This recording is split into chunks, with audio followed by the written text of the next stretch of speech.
গতকাল এমন একটা প্রশ্ন আসছে আমার কাছে, আমি তালাক সম্পর্কে কথাটা মনোযোগ দিয়ে শুনবেন। এখানে অবিবাহিত কারা আছো? হাত তোলো তো, অবিবাহিত কারা আছো? ঠিক আছে। আরে হাসার কি, যে এই বাঙালি যেটাই কই এটা হাসে, কি দুনিয়াটা কৌতুক বানাবে। অবিবাহিত কে আছে এটা কি হাসার কিছু হয়ে গেল? কি মানে বুঝলাম না জিনিসটা, এটাও হাসার কিছু? ভাই আমি এখানে বললাম যে অবিবাহিত কারা আছে, সবাই হাসা শুরু করবে, মানে কি কয় শরম পাইছে? আপনাকে বলছে ওরা শরম পাইছে? কে বলছে? জবাব দিয়েছেন কে এখানে? আপনার তো জবাব তো ঠিক হয় না ওদের পক্ষ থেকে। ওরা তো বলেন ওরা শরম পাইছে, ওদের কাছে মনে হয়েছে হুজুর এখন কৌতুক করবে। বিবাহিত যারা আছো হাত তোলো তো, মাশাআল্লাহ তাবারকা, বসেন। তো আমি তেমন কখনো ব্যক্তিগত বিষয়ে তেমন বলি না মাহফিলে, এটা আপনারা অনেকে হয়তো জানেন যারা আমাকে চেনেন। গতকাল আমার কাছে এক প্রশ্ন আসলো তালাক বিষয়ে। আমি বেশিরভাগ সময় অ্যাভয়েড করি তালাক বিষয়ে প্রশ্ন। এমনিতে আমি নর্মালি কোনো দিন কোনো ফতোয়া দিই না। যখন নতুন নতুন বাংলাদেশে আসছিলাম আমি সৌদি আরব থেকে, তো আরও অনেক ছোট ছিলাম, রক্ত অনেক গরম ছিল, তখন আমি বিদআত শিরক এগুলো নিয়ে প্রায় ফতোয়া দিতাম, আর অনেক ভেজাল লাগতো, সত্যি কথা। আল্লাহ আমাকে আশ্রয় দিয়েছে। পরে আমার ওস্তাদরা বড়রা যারা আছে তারা আমাকে বললো যে জামশেদ তুমি ফতোয়া দিও না, কোরআন সুন্নাহ থেকে মানুষকে তুমি আহ্বান করো, ভালোর দিকে ডাকো, মন্দর দিকে নিষেধ করো, আল্লাহ তোমাকে যতটুকু তৌফিক দিয়েছে। ফতোয়া অনেক বিস্তর বিষয়, অনেক সিচুয়েশনের উপরে ফতোয়া চেঞ্জ হয়। দেখা যায় একই বিষয়, মানে সাবজেক্ট এক, পরিস্থিতিতে দুই রকম অ্যান্সার হয়। সো তোমার এখনো সেই প্রজ্ঞা যদি না হয় তুমি দিও না, আর প্রজ্ঞা হলে দিও। তা আমি ওনাদের কথা চিন্তা করেছি যে আমার সেই প্রজ্ঞা হয়নি যে আমি দিব। কারণ এখানে হানাফিরা বলে যে একসাথে 3 তালাক দিলে হয়ে যায়, আর শাফি হাম্বলিরা বলে যে যতবারই তালাক দেয় একবার। এখন যারা হানাফি নিজেদেরকে বলে ওনারাও কিছু দলাইল পেশ করে, আর যারা শাফি মালাকি আছে বা আহলে হাদিস সালাফি আছে তারাও সূরা বাকারার মধ্যে যেমন তালাকু মারাতান, তালাক 2 বার, মানে 2 দফায়, এভাবে দিয়ে বলে। তো আমি চিন্তা করছি এটা বড়দের বিষয়। কার বিষয়? এটা আমার ম্যাটার না, আমার এত জিম্মেদারি নেওয়ার এখনো অতটুকু যোগ্যতা হয়নি। তো বেশিরভাগ তালাকের যখন প্রশ্ন আসে, আমি বড় বড় আলেম যাদেরকে চিনি, যেমন আমি সৌদি আরবে ছিলাম, তাহলে বেশিরভাগ যাদেরকে আমি চিনি তারা মদিনা ইউনিভার্সিটির স্কলার, কেউ Hafar Batin Islamic centre lecturer, কেউ রিয়াদ ইসলামিক সেন্টার লেকচারার, কেউ Al Ahsa Islamic centre lecturer Saudi আরবে, যাদের সাথে আমার পরিচয় আছে খুব ছোটবেলা থেকে, আমি যাদেরকে চিনি, যারা আমাকে খুবই আদর করে। তো আমি যেটা করি, যখন এই তালাকের মাসলা মাসাইল আসে, নর্মালি কোনো প্রশ্ন আসলে আমি জবাব দিই না, কিচ্ছু রিপ্লাই করি না, কারণ আমি জানি আমি ফতোয়া দিব না, আমি ইগনোর করার চেষ্টা করি। খুব সহজ থেকে সহজ প্রশ্ন আসলো দিতে চাই না, কাউকে না কাউকে ট্রান্সফার করে দিই। তো ওই একটা বোন মেসেজ লিখলো, আমি ওয়ালাইকুম আসসালাম দিয়ে লিখেছি আপনি যে কোনো প্রশ্ন লিখে করেন। তখন সে লিখে প্রশ্ন করলো যে তালাকের বিষয়। আমি বললাম যে আমি তালাকের বিষয়ে ফতোয়া দিতে জানি না, আমি একজন বড় আলেমের নাম্বার দিচ্ছি, আপনি ওনার সাথে কথা বলে আপনি জেনে নেন, হোয়াটসঅ্যাপে মেসেজ দিন, ওনাকে কল করিন, সমস্যা নেই। এখন উনি আমাকে একটা ভয়েস মেসেজ পাঠালো যে ওনার হাজব্যান্ড ওনাকে তালাক দিয়েছে 3 বার। এখন উনি নানা হুজুরের কাছে গিয়েছে যে উনি এখন এই স্বামীর ঘর করতে পারবে কিনা, ওনার স্বামী অনুতপ্ত, উনি অনুতপ্ত। আমার বোনরা শুনছে তো না? আমার বোনরা শুনছে তো? বিবাহিত ভাইরা শুনছেন তো? তোমরা অবিবাহিতরা শুনছো তো? আমি তোমাদেরকে আজকে এমন এক গল্প শোনাচ্ছি গতকালের, যেটা তোমার সারা জীবনের শিক্ষণীয় হতে পারে। আর আজকের দিনে আমি বিলিভ করি, যদি আমি এরপর আর একটা বক্তব্য না দিই, একটা হাদিস, একটা আয়াত না বলে, যদি ওয়া আখিরু দাওয়ানা আলহামদুলিল্লাহি রাব্বিল আলামিন বলে চলে যাই, আমার এখানে আসা সার্থক। যদি তোমরা বুঝতে পারো আমার কথা, তোমরা মনোযোগ দিয়ে শোনো। তো বললো যে আমি বেশ কিছু হুজুরের কাছে যতটুকু আমাকে বলেছে যে আমি আহমদুল্লাহ হুজুরকে মেসেজ করেছি, উনি রিপ্লাই করেনি, আমি আজহারি হুজুরকে মেসেজ করেছি, রিপ্লাই করেনি, আমি আব্দুর রাজাক বিন ইউসুফ হুজুরকে মেসেজ করেছি, উনি রিপ্লাই করেনি, আমি কুয়াকাটা হুজুরকে মেসেজ করেছি, রিপ্লাই করেনি, আপনি জামশেদ মজুমদারের ফেসবুকে মেসেজ করেছি, রিপ্লাই করেননি, এর মধ্যে কেউ রিপ্লাই দেয়নি। আপনি আমাকে ওয়ালাইকুম আসসালাম রিপ্লাই দিয়েছেন হোয়াটসঅ্যাপে মেসেজ দেওয়াতে। আমাকে একজন হুজুর বলল আমি আমার স্বামীর সাথে থাকতে পারবো একটা হারাম কাজের মাধ্যমে। কি কাজের মাধ্যমে? হারাম কাজের মাধ্যমে। আমি চিন্তা করলাম, হুজুর যদি বলে হারাম কাজের মাধ্যমে থাকতে পারে, তাহলে হুজুর নিজে তো এটাকে হারাম বলছে, জিনিসটা কি? তখন আমি বোনকে আর সাহস করে কিছু না বলে আমি শেখ মুস্তাফিজুর রহমান বিন আব্দুল আজিজ আল মাদানী হাফিজাহুল্লাহ, উনি সৌদি আরবে হাফারুল বাতান ইসলামিক সেন্টারে ছিল, খুব আদর করে আমাকে। আমি বললাম যে আমি একজন বড় আলেমের নাম্বার দিচ্ছি, আপনি ওনাকে কল দিয়ে আপনার মাসলাটা জেনে নেন, আমাকে আপনার পুরো কথা খুলে বলার দরকার নাই, আপনি ওনার সাথে ডিসকাস করেন। ঠিক 2 ঘন্টা বা 3 ঘন্টা পর উনি আমাকে মেসেজ দিল যে হুজুর আমি একটু আপনার সাথে কথা বলতে চাই। আমি বললাম যে আমি আপনার সাথে কথা বলবো না, আমি আপনাকে যার নাম্বার দিয়েছি, যদি ওনার কথায় আপনার কিছু বুঝে না আসে তাহলে আমার কথা আপনার বুঝে আসবে না। বলে যে না হুজুর, ওনার সাথে আমার স্বামী কথা বলেছে, তবে আমার স্বামী একটা বিষয় গোপন করে কথা বলেছে।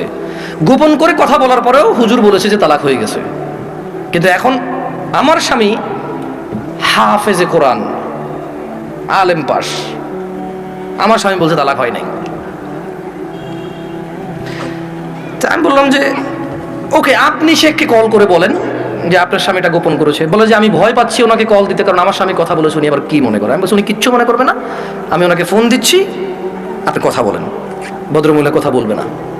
তখন জোহরের টাইমের সময় হয়েছে, আমি ফোন দিলাম এবার, মানে আমার একটু মেজাজ খারাপ হয়েছে। কি খারাপ হয়েছে? মেজাজ খারাপ হয়েছে। ওই ভদ্রমহিলা আমাকে বারবার বলতে চেষ্টা করতেছে যে আমার একটা বাচ্চা আছে, যদি এখন আমরা স্বামী স্ত্রী আলাদা হয়ে যাই আমার বাচ্চাটার কি হবে, কনসার্ন কোথায়? বাচ্চা। আমি কল করলাম, কল করে বললাম আপনি তালাক হয়েছেন বা হন নাই, আমি কি এরকম কিছু বলছি? বলে যে না। আমি বললাম ধরে নেন আপনার স্বামী আপনাকে তালাক না দিয়ে যদি গলা একটা কোপ দিত, আপনার গলাটা কাটতো কিনা? বলে যে কাটতো। আমি বললাম তালাক দিল, তালাক হবে। এবারে হুঁশে দিছে না বেহুঁশে দিছে, রাগ করে দিছে না আদর করে দিছে, মজা করে দিছে নাকি দুষ্টামি করে দিছে, এইটা ম্যাটার না। আপনার স্বামী যদি আপনাকে 5 তলা বিল্ডিং থেকে রাগ করে অথবা রাগ না করে হাসি মুখে অথবা দুষ্টামি করে যদি আপনাকে ধাক্কা দিত, আপনি কি পড়তেন 5 তলা থেকে? বলে যে পড়তাম। তাহলে আপনার কেন মনে হচ্ছে না যে আপনার স্বামী আপনাকে রাগের মাথায় তালাক দিলে হবে না? রাগের মাথায় ধাক্কা দিলে যদি 5 তলা থেকে পড়ে আপনার হাত পা ভেঙে যায়, মরার সুযোগ থাকে, মরে যেতে পারেন আপনি, এরকম সম্ভাবনা থাকে, তাহলে কেন আপনার স্বামী আপনাকে তালাক দিলে তালাক হবে না? মানতে অসুবিধা কোথায়? যে আল্লাহ আপনার এই স্বামীকে কবুল বলার পরে ওর সাথে থাকা বৈধ করেছে, সে আল্লাহই তো 3 তালাক পরিপূর্ণ হয়ে গেলে থাকাটা অবৈধ করেছে। যিনি আপনাকে এর সঙ্গ দেওয়ার জন্য বৈধ করেছে, আপনি মেনেছেন সেটা, উনি যখন অবৈধ করেছে সেটা মানছেন না কেন আপনি? প্রবলেম কোথায় আপনার? আপনার বাচ্চা, যদি আপনার হাজব্যান্ড কালকে অ্যাক্সিডেন্ট হয়ে মারা যায়, মৃত্যুর পর আপনার হাজব্যান্ডকে নিয়ে আসতে পারবেন জীবিত করে? না। যদি আপনি মারা যান কালকে, আপনার এই বাচ্চা কি মাহারা হবে না? হবে। ওকে, আপনার দুইজনই উভয় মারা গেলেন, কোনো অ্যাক্সিডেন্টে বাচ্চাকে রেখে গেলেন, বউ জামাই গেলেন কোথাও ঘুরতে বা ডাক্তার দেখাইতে, অ্যাক্সিডেন্টে দুজন মারা গেলেন, আপনার এই বাচ্চা থাকবে কি না? বলে থাকবে। তো তখন আপনাকে কি ফিরাইতে পারবে কেউ মৃত্যু থেকে? না। তা আপনি কেন আল্লাহর বিধান মানতে এত অসুবিধা হচ্ছে যদি পরিপূর্ণ তালাক হয় আপনার? আমি বললাম শেখকে কি প্রশ্ন করেছে? বলে যে ও আমাকে বিয়ের পরে, মেয়ের বয়স মাত্র 18 বছর, ওয়াল্লাহ ভাই আমি কথা বলতাম না, আমাকে ভয়েসে বলেছে যে ভাই আমার বয়স মাত্র 18, আমার একটা বাচ্চা আছে, আমার স্বামী খুব বদমেজাজি, আমাকে তালাক দিয়েছে, এখন ও অনুতপ্ত থাকতে চাই। কত বছর বয়স মেয়ের? শুধু 18, একটা বাচ্চার মা। যে বাচ্চা, ওই বাচ্চার বয়স আমাকে বলেছে যে 3 মাস বা 3 বছর, আমার সঠিক মনে নাই, এরকম কিছু বলেছে। আমি বললাম আপনি কি মানে নিজে নিজে পছন্দ করে বিয়ে করেছেন নাকি বাবা মা পছন্দ করে বিয়ে দিয়েছে? বললো যে বাবা মা পছন্দ করে বিয়ে দিয়েছে। আমি বললাম বিয়ের আগে স্বামীকে চিনতেন না? বলে যে না। আমি বললাম আপনার স্বামী নামাজ পড়ে না ঠিক না? বলে যে হ্যাঁ। আমি বললাম আপনার স্বামী তো নামাজ পড়ে না ঠিক না? হ্যাঁ।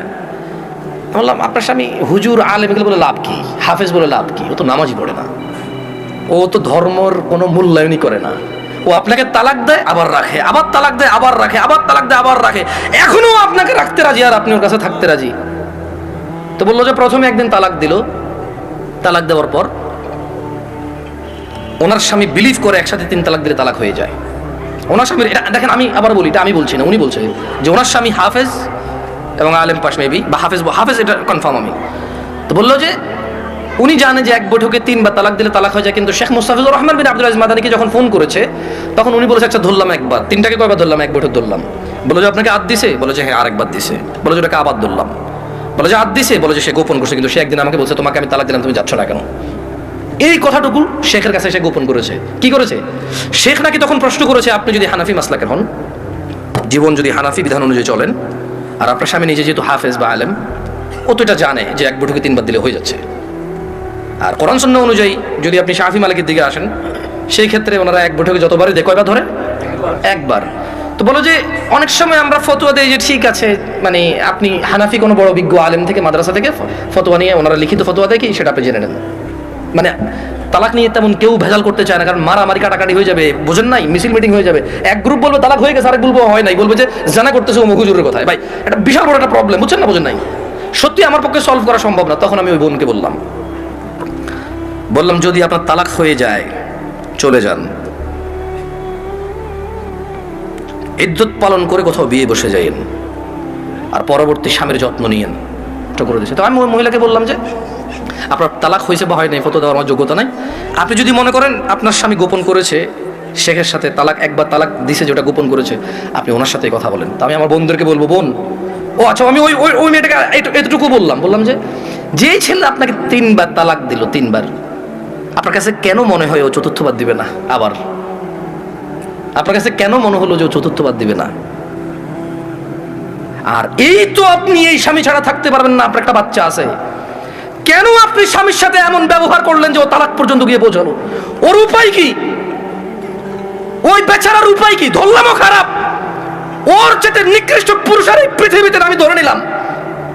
আপনি যদি ওর সাথে এমন ব্যবহার করেন যে ও তালাক দেওয়া ছাড়া রেখে উপায় নাই, একটা ঘরে আগুন লেগে গেছে, বের হবে না মানুষ বের হবে না?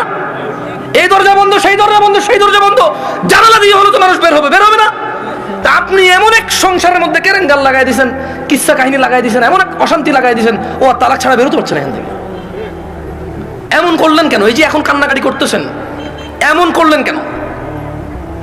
এই যে বলতেছেন আমি এখন ধৈর্য ধরবো, আমি আর মুখে মুখে বলবো না, আমি আর ওর অপছন্দ হয় ওর বাবা মায়ের সাথে খোটাখুটি করলে এখন আর করবো না, আমি আগে কেন ভাবেন নাই?